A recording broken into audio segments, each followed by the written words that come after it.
മനോവിഷമം ഇല്ലാത്തവർ വിരളമായിരിക്കും. എല്ലാവരിലും മനോവിഷമം ഉണ്ടാകാറുണ്ട്. കുടിലെന്നോ കൊട്ടാരമെന്നോ വ്യത്യാസമില്ലാതെ ഇല്ലാത്തതിനെ ചൊല്ലി ഉണ്ടായതിനെ ചൊല്ലി വിഷമം അനുഭവിക്കുന്നവരാണ് മിക്കവരും. ഒരുപാട് വിഷമം വരുമ്പോൾ, ഒരുപാട് സങ്കടം വരുമ്പോൾ നാം നമ്മിലേക്ക് ഇറങ്ങി ചിന്തിക്കുക, എന്താണ് സങ്കടത്തിൻ്റെ കാരണം? നാം കാരണം തന്നെയാണ് നാം വിഷമിക്കുന്നത്. നമ്മുടെ കർമ്മം കാരണം ഭവിച്ചതാണ് നമ്മുടെ വിഷമം. നിശബ്ദമായിരുന്ന് കാരണത്തെ തേടുക.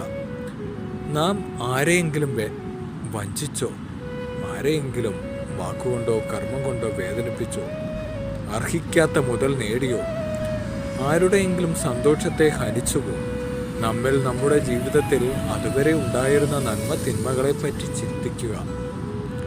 ആരെങ്കിലും വേദനിപ്പിച്ചു എങ്കിൽ മനസ്സുകൊണ്ട് ആത്മാർത്ഥമായി മാപ്പ് പറയുക. ഈശ്വരനോട് തെറ്റ് ഏറ്റുപറഞ്ഞ് ഇനി അങ്ങനെ ഉണ്ടാകില്ല എന്ന് പറഞ്ഞ് പ്രാർത്ഥിക്കുക. അറിയാതെ ചെയ്തു പോയ കാര്യത്തെ പശ്ചാത്താപിക്കുക. ആ നിമിഷം മുതൽ നമ്മുടെ സങ്കടങ്ങൾ നീങ്ങുന്നത് അനുഭവിച്ചറിയാൻ സാധിക്കും.